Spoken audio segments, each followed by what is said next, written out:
Hey y'all, welcome back to another episode of This with Krish. I am your host, Krish Dokia.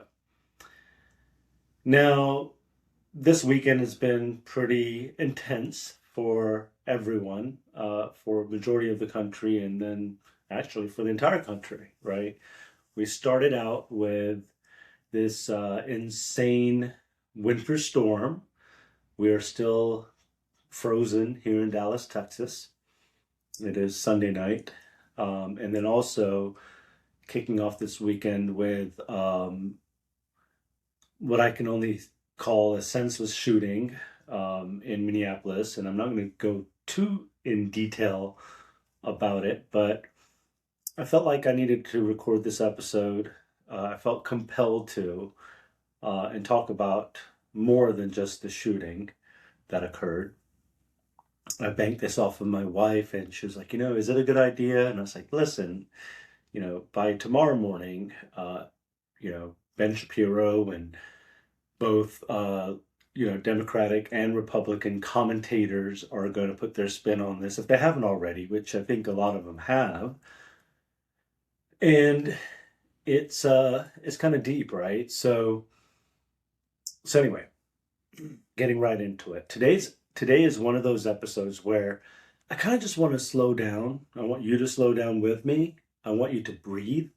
I want you to listen all the way through, even if you disagree with me at points, especially if you disagree with me at points. Because today is not, it's not an episode or a story specific to a headline, right? It's not a tweet. It's not some cable news or just news announcer talking head screaming at you in all caps, right? This is just me, and I like to do three things here, which is talk about family, faith, family, and freedom.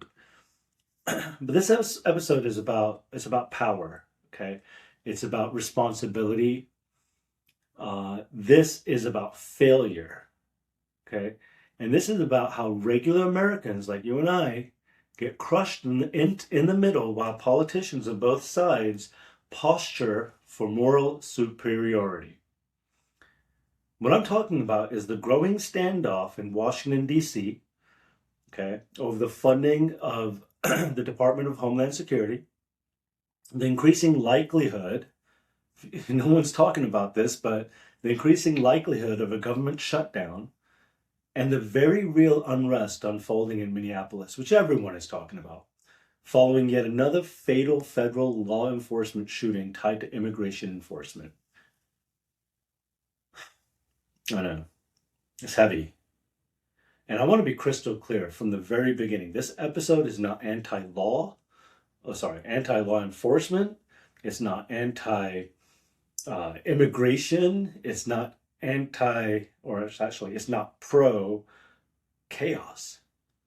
What this episode is about is pro accountability, pro rule of law, and it's going to be deeply skeptical of political systems that protect themselves while failing the people that they govern.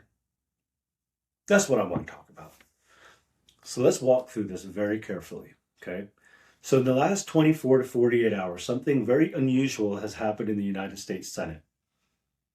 Senate Democrats, who were kind of all for getting the funding bill funded, have now announced that they will revolt against a funding bill that includes money for the Department of Homeland Security. And that matters because DHS funding is not some isolated line item, okay? It is embedded in a broader government spending package that has to be approved before the end of the month, which is in just a few days. And it has to be done to avoid a partial government shutdown, okay? This wasn't a symbolic protest. It wasn't. This wasn't a press conference in DC for attention. This was a procedural decision with very real consequences. Now, if Democrats hold firm and block this funding, parts of the federal government is going to shut down. Workers are going to be furloughed again. Services will be delayed. Security operations will be disrupted. So why now? Why blow up months of bipartisan negotiation, which, as you all know, happened, October, November, December. The answer, according to Democratic leadership, is Minneapolis. Chuck Schumer flat out said it. Flat out. In Minneapolis, okay, federal agents conducting an immigration enforcement operation were involved in the fatal shooting of a 37-year-old, I think it was a nurse practitioner or something like that, Alex Preddy, okay? Whether he was armed or unarmed or whatever, that's not what I'm here to talk about. But the shooting itself has sparked protests, right? Of anger, of grief, and renewed scrutiny of how immigration enforcement is carried out in cities that are already struggling with trust between residents and government institutions. Now, this was not an isolated moment, right? Minneapolis, for years, has been sort of like a flashpoint for national debates over policing, accountability, federal authority, and local governance. The city has now become a kind of a symbol, not always fairly, but undeniably, of what happens when leadership fails to restore public trust after trauma. That's it. It was more than that. But now, before any one of you decides that, look, this with Krish show, right, and Krish Dokia and his new channel, podcast, what have you, is not for you, let me say this very clearly. Because when someone dies during a law enforcement encounter, it deserves investigation, okay? It deserves transparency. It deserves accountability, especially if wrongdoing has occurred. No badge gives immunity from scrutiny. None. Okay? No uniform gets to put someone, puts them above the law. Okay? This is America. But here's where things are going to get complicated, because governing a country is not the same thing as winning a protest and a slogan.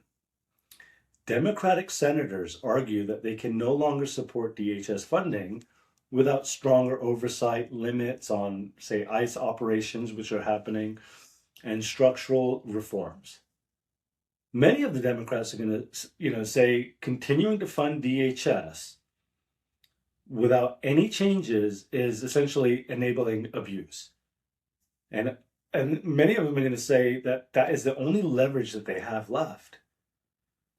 And I don't disagree, okay? And I don't agree. But Republicans, on the other hand, are arguing that defunding or delaying DHS funding during a period of border instability, global conflict, and domestic unrest is just reckless.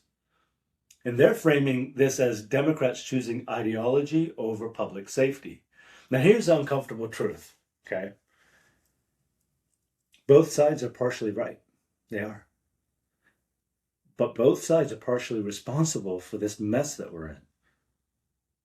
Let me talk about Minnesota specifically, because this is where I'm going to be very, very direct, okay? Minnesota's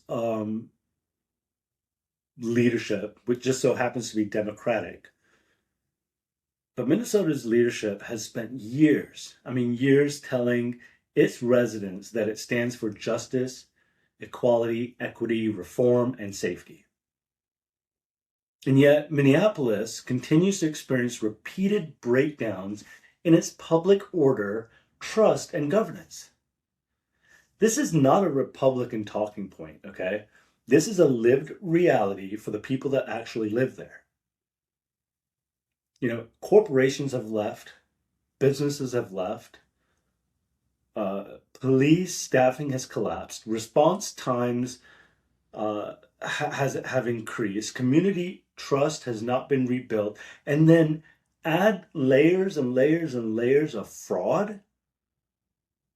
Every time something goes wrong in Minnesota, the leadership there points outward instead of inward. I couldn't do that at work. I don't think any of us could actually do that in our real lives, but somehow, some way, they get away with that. They blame federal agencies. They blame the Republicans. They blame the system. They blame history. But at some points, those adults in Minnesota that are in charge have to own their outcomes. Okay? You cannot run a state, you cannot run a city, okay? You cannot control the legislature, the governorship, and local leadership, and then pretend that you have absolutely no responsibility when that chaos cyclically continues to repeat itself. Now, I'm not angry. I'm just pointing out, okay, what you should already be looking at, because that's not justice. That's what's happening in Minnesota on either side. It's abdication, okay? And here's where I take a very firm Republican-leaning stance, not out of party loyalty, but out of pure principle and common sense. Because accountability matters more than ideology. Feel free to disagree with me in the comments. I invite you to, okay? If you're in power and things keep breaking, you don't get to pretend. You just don't get to put on a costume and pretend that everything's okay. It's not. Minnesota's leadership has had years to fix its policing structures, years to rebuild that trust, and years to create transparent oversight mechanisms. And they've had years to show the country, okay, what successful reform looks like. Instead, what we've seen is layer after layer of dysfunction layered on dysfunction, followed by complete outrage cycles that solve nothing. Now let's turn our eyes back to Washington, right? Washington, D.C. Okay, you guys, by blocking DHS funding, Democrats, right, are sort of betting that the public outrage over enforcement actions will sort of outweigh public fear of a shutdown. Because that's why you're not hearing about it. On the other hand, Republicans are betting that voters will punish Democrats in the midterms for risking government paralysis, which is fake news as well, right? Because if you're not watching and paying close attention, it doesn't look good for the Republicans either. Meanwhile, right, federal workers, border agents, TSA officers, active military, flight controllers, they're all caught in the middle. This is part of politics that never makes the headlines, you guys. Because it's the mom that's working at TSA who still has to show up, even if she's not getting paid. Okay? It's the Border Patrol agent standing post while being used as a political pawn. The immigrant communities who want safety and dignity, but guess what they get? Chaos instead. And it's also the small businesses already on the edge and the brink of extinction who can't afford another shock like this. And guess what? Another shutdown, a partial shutdown or whatever, it's not theoretical. It's real. And it hurts real people. And I've done a couple of episodes on the last government shutdown, and I was as passionate as I am right now. And yet here we are again, right? History continues to repeat itself because Congress has turned crisis into a governing strategy. And then they have the audacity to go to the World Economic Forum and pomp and prance around and talk about Greenland and all this other stuff that, come on, man, the problem's right here at home, you guys. Let's be honest about something else. This standoff isn't just about Minneapolis, okay? We all know what it's about. It's about immigration. It's about enforcement. It's about the 2026 midterm elections. It's about who gets to control the narrative of morality.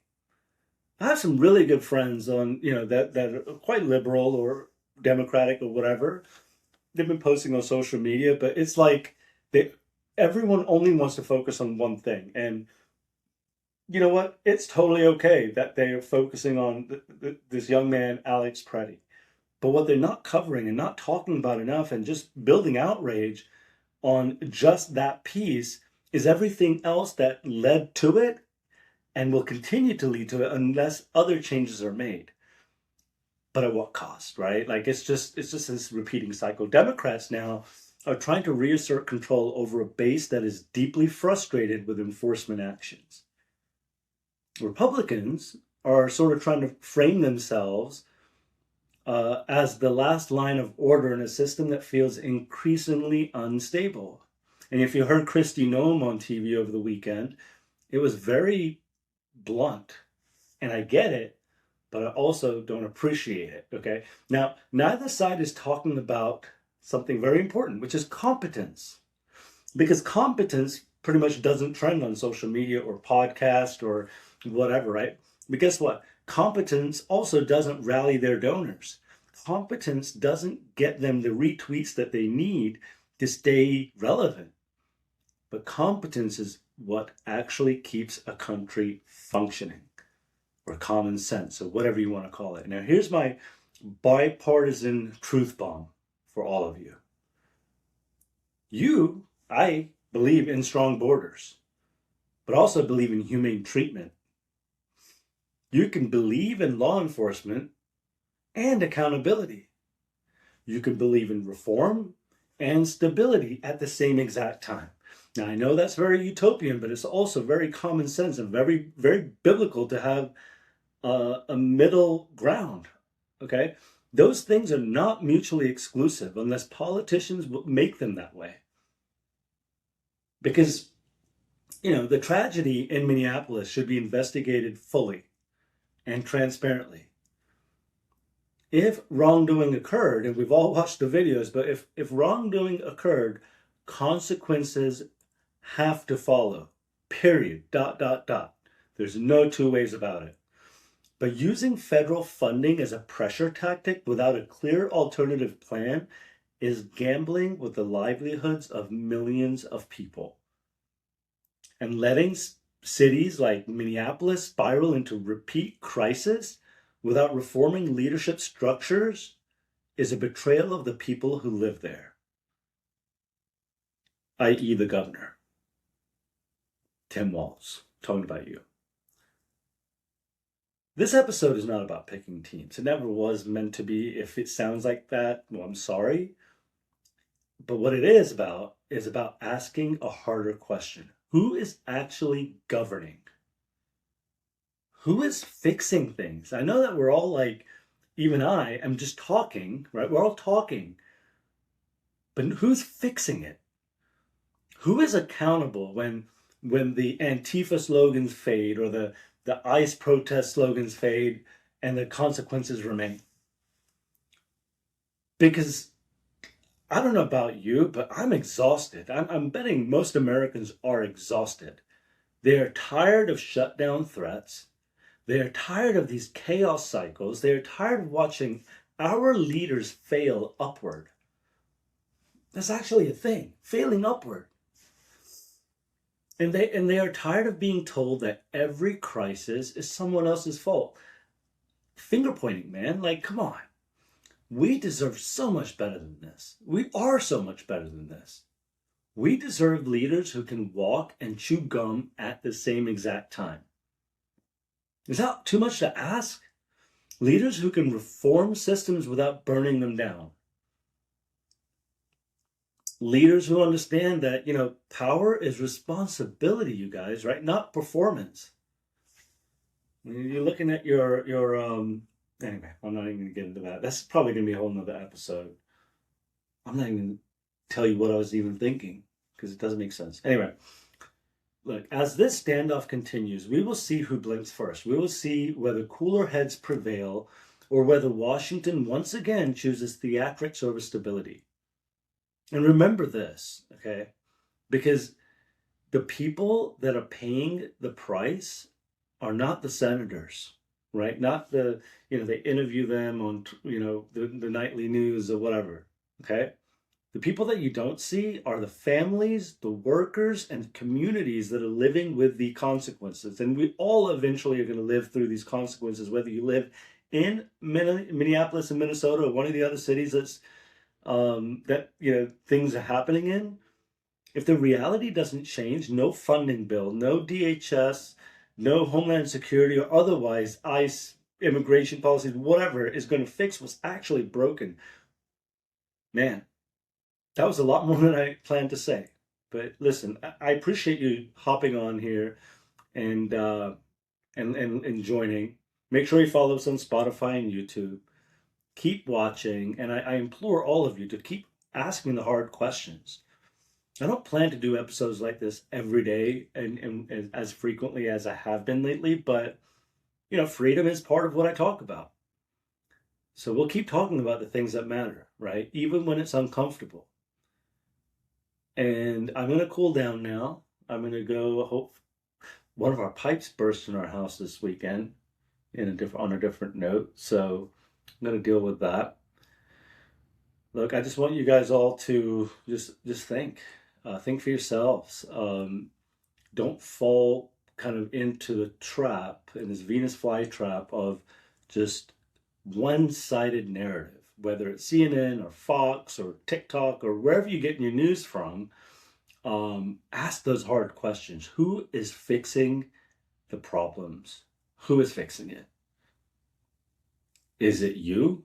Is it the protesters? Are they fixing the problem? Is it the snarky, sly, just backhanded commentary by our government of the White House or whoever? Are they fixing the problem? Is it Tim Walz? Is it Ilhan Omar? Who's fixing the problems? Okay, because at the end of the day, there are people dying. There are also these political pawn chess game happening, and at the end of the day, the government could likely shut down next week, and tax season is coming up. Can you imagine, like, everyone that wants their tax refunds, or the airports going all chaotic again? Like, this is just like, it's this never ending cycle, and we are the victims, all of us, the Americans. Anyway, I've already said enough. Happy almost February. Yeah, that was deep and that was heavy. So again, thanks for sticking with me. And as always, I love you all. Bye.